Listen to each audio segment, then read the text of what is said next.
Palawan, une île parmi les 7107 de l'archipel philippin.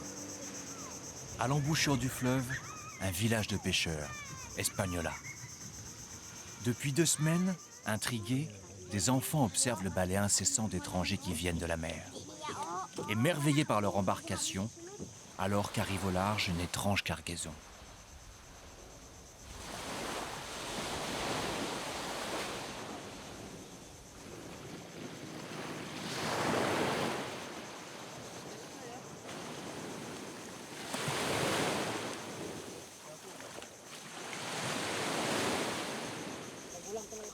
Des jarres, par dizaines, tout juste éveillés d'un très long sommeil sous la mer.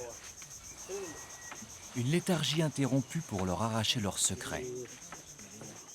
Le premier d'entre eux est vite levé. Elles sont chinoises. Sans tarder, elles sont enregistrées, scrutées, mesurées et surtout protégées des agressions de leur nouvel environnement.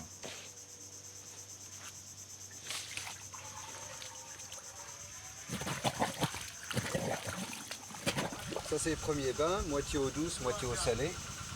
On va les laisser 5-6 jours comme ça. Puis ensuite on vide tout, on met de l'eau douce et on va les laisser une dizaine de jours. Ensuite on changera l'eau complètement. Et 15 jours après, normalement, elles auront dégorgé tout leur sel.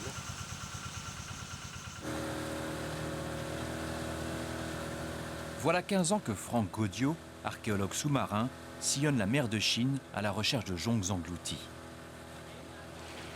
À 2000 de la côte, il rejoint le Vasco.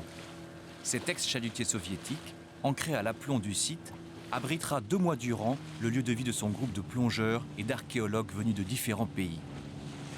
Sans désemparer, chacun dans son domaine apportera sa contribution dans une fouille exceptionnelle.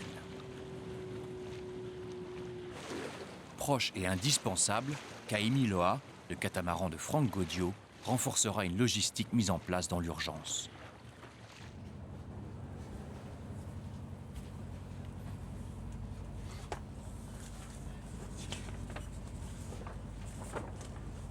On a là la grande carte de Palawan. Nous avons le village d'Espagnola, tout à côté de cette petite anse, là, très bien protégée. Et c'est là où les pêcheurs ont trouvé la jonque. Cette épave chinoise est la 6e étudiée par Franck Gaudio. Des jonques de différentes époques dont il a toujours réussi à reconstituer les histoires. Il confessera plus tard qu'intuitivement, il a tout de suite pressenti en découvrant Espagnola qu'elle était bien différente des précédentes, qu'elle avait quelque chose de singulier. 30 mètres plus bas, c'est le limon du fleuve qui trouble les eaux. Un tumulus de jarres annonce l'épave. La cargaison putréfiée de la jonque a fait naître des couches de sédiments où s'enchevêtrent éléments du navire et vestiges. C'est cette multitude de jarres qui compose la première couche de sédiments. Étrangement, beaucoup d'entre elles sont brisées. Dans cette région, malheureusement, les villageois pêchent à la dynamite. Et donc, après avoir jeté leur pain de dynamite, ils ont plongé et ils ont vu des poissons morts, mais aussi des jarres. Dès que des pêcheurs trouvent ce genre de choses, ils cassent ce matériel archéologique pour voir s'il y a des objets et le fantasme, pour voir s'il y a de l'or à l'intérieur. Donc, quelques-unes ont été immédiatement détruites, d'autres ont été ramenées à terre et, heureusement, des gardes-côtes qui étaient juste en face sont immédiatement intervenus, ont fait stopper le pillage et ont averti immédiatement le Musée national des Philippines qui nous a contactés. Un des premiers travaux à faire, c'est pouvoir se repérer sous l'eau et pouvoir indiquer la position exacte de chaque objet. Donc, il faut poser une ligne de base qui servira à établir un carroyage qui quadrillera toute l'étendue de ce site archéologique.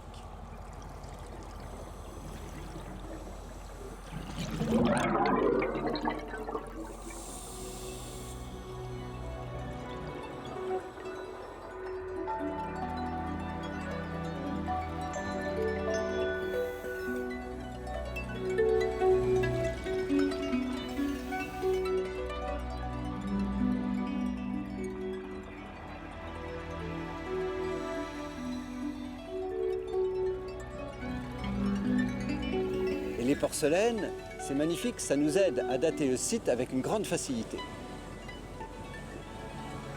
Les motifs qu'on trouve sur les porcelaines de cette jungle espagnola sont parfaitement typiques. C'est de la porcelaine provinciale de la toute fin du XVe siècle. Là, nous sommes dans les années 1480-1500.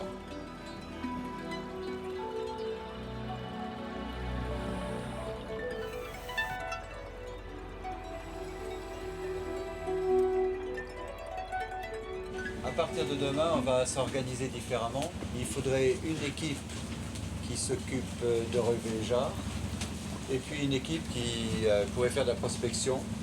On devrait trouver des vestiges de bois et beaucoup de choses. Je pense que ce serait bien que ce soit toujours les mêmes qui fassent le survey. Pour le moment, là, on est un peu dans le flou. On n'a aucun vestige de bois, on a des grosses pierres de ballast, on a des jarres. En fait, on a tout ce qui se trouvait au fond du navire. À mon avis, le champ de carène doit être conservé quelque part. Je pense que si on n'a pas... vide. Qu'est-ce que tu en penses, Jean-Claude? Bah, si l'épave s'est mis en travers en fait du courant, Oui. si qu'il y a des porte-appels sont partis comme Probable. ça,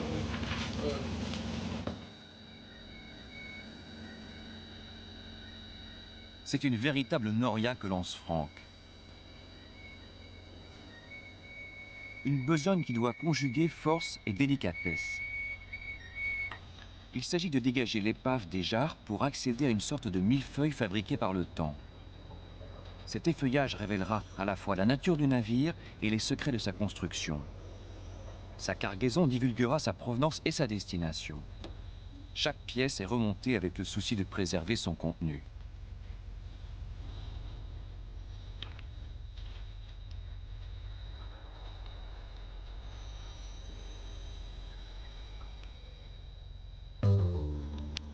Le signal est alors donné à la surface.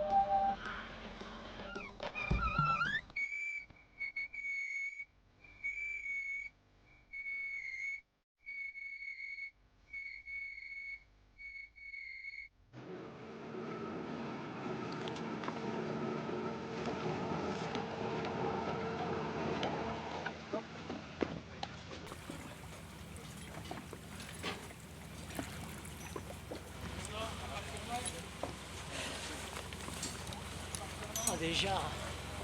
Ça en finit pas les jarres. Hein. Des belles jarres. Alors, regarde, c'est beau, il y a des gassures avec des coulées bleues. Ce sont des jarres du Siam. Oh la vache. La vache, la vache, la vache,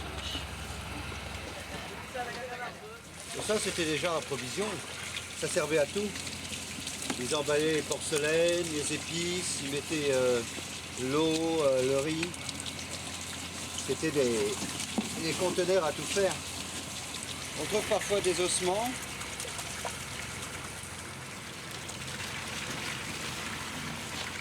Là, manifestement, ça a été vide.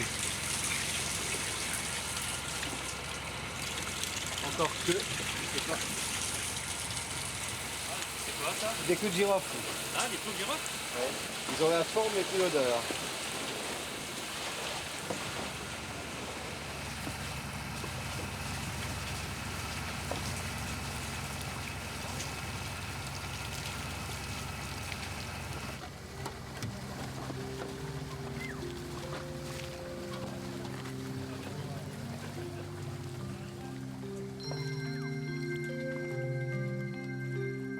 Franck s'interroge. De quel port de Chine avait appareillé cette jonque? D'où venaient ces marins? Sa seule certitude, ils étaient forcément tributaires des vents de mousson qui, l'hiver, poussaient leurs navires du nord-est au sud-ouest, c'est-à-dire vers les Philippines.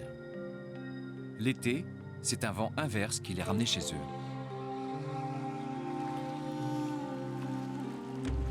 Peuple de marins, l'Empire chinois, gouverné d'une main de fer, bureaucratique, conquérant, étendait son influence à la fin du XVe siècle jusqu'à la péninsule arabique sous la férule de l'amiral Zheng He.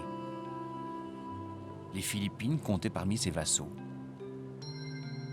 Cette Chine impériale, dominatrice, imposait son emprise commerciale aux pays voisins.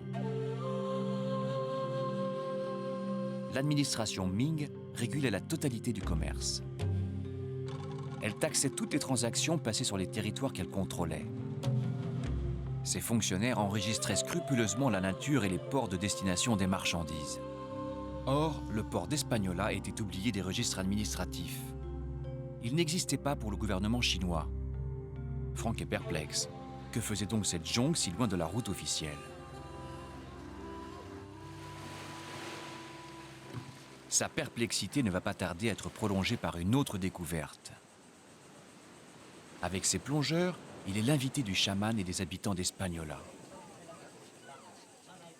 Pour les remercier, l'équipe offre au village 3 puissantes lampes à pétrole.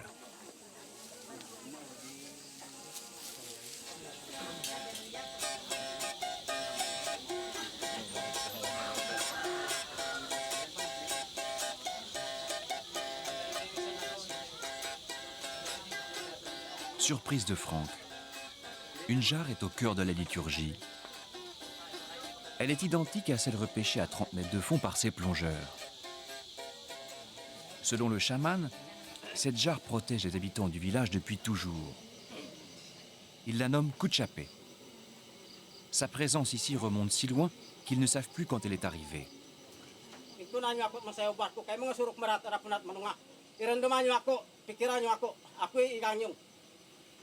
Ce qu'ils savent par contre, c'est que des générations de chamans ont fait rituellement appel à ses pouvoirs de guérison.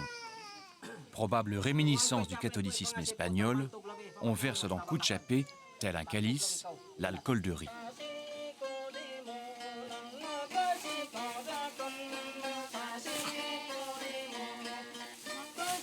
Les chants sont des prières. Elles implorent pour que les pêcheurs retrouvent le port, appellent à éloigner les typhons ou bien à soulager les douleurs.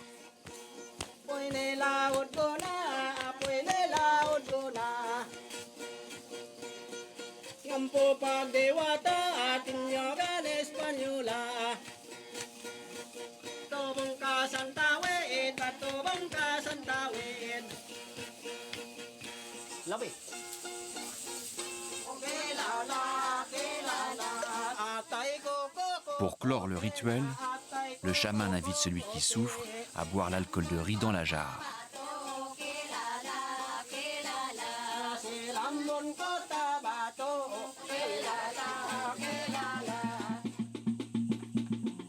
Le sage sonne la fin de la veillée. Cuchapé, une fois encore, a apaisé les souffrances et ravivé la foi.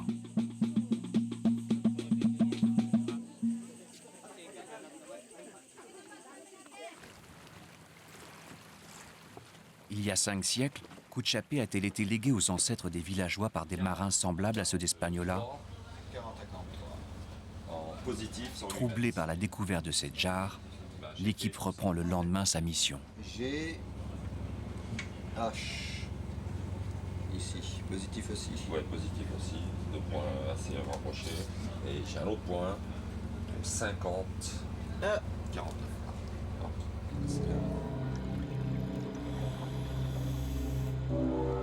Tout juste arrivé sur le fond, une surprise attend ses plongeurs, pourtant archéologues avertis. La présence ici sur l'épave de cette jonque, de cet objet allongé, de ce canon de bronze, est déconcertante. Y aurait-il eu combat naval? La chose est improbable à première vue, car aux Philippines, les jonques ne se trouvaient pas en territoire ennemi. Bien au contraire. Elles n'avaient pas vraiment lieu d'être armées aussi puissamment. Qui les marins d'Espagnola craignaient-ils d'affronter? Autre mystère, la présence anachronique de ce canon. À première vue, difficile de se prononcer.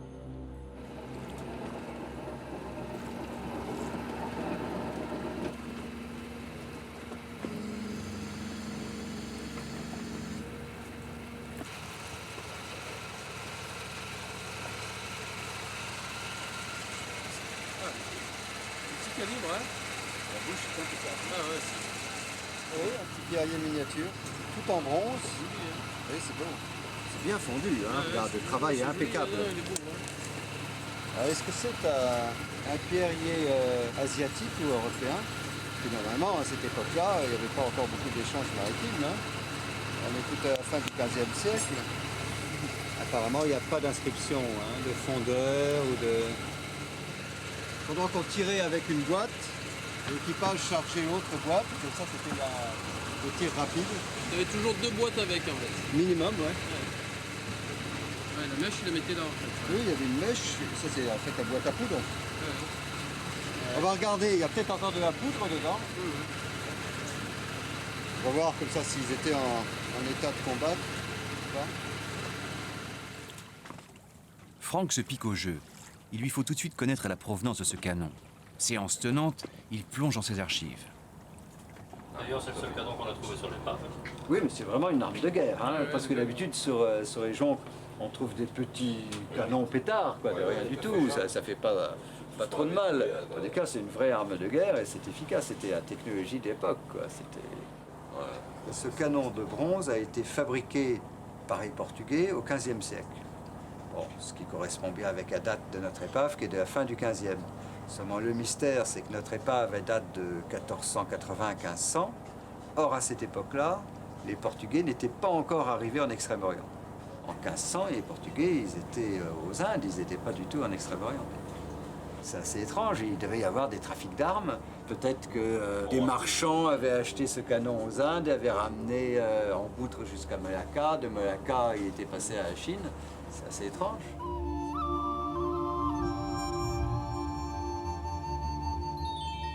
C'est un véritable commerce d'État lourdement taxé que l'administration Ming avait instauré en contrôlant la navigation et les échanges. Mais la détermination de certains équipages à se soustraire aux taxes et l'étendue des voies maritimes sont à l'origine du développement d'une navigation dont les profits échappaient à l'État. Autrement dit, une navigation contrebandière. Cette contrebande mettait les jonques hors la loi, donc en position d'être arraisonnés. C'est pour s'y opposer que les marins d'Espagnola n'auraient pas hésité à s'armer de ce canon.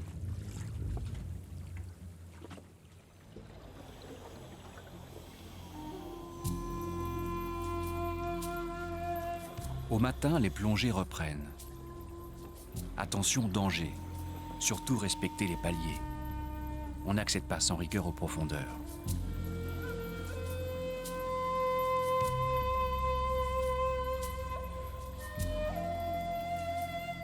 Se garder du charme maléfique des premiers visiteurs de l'épave. Plus encore de cet hôte mimétique immobile parmi les jarres, le venin de son épine dorsale est mortel.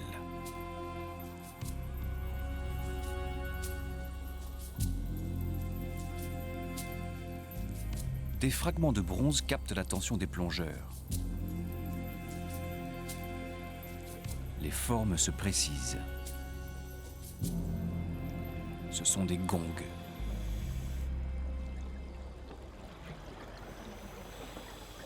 Leur présence confirme la vocation commerciale de notre jonque.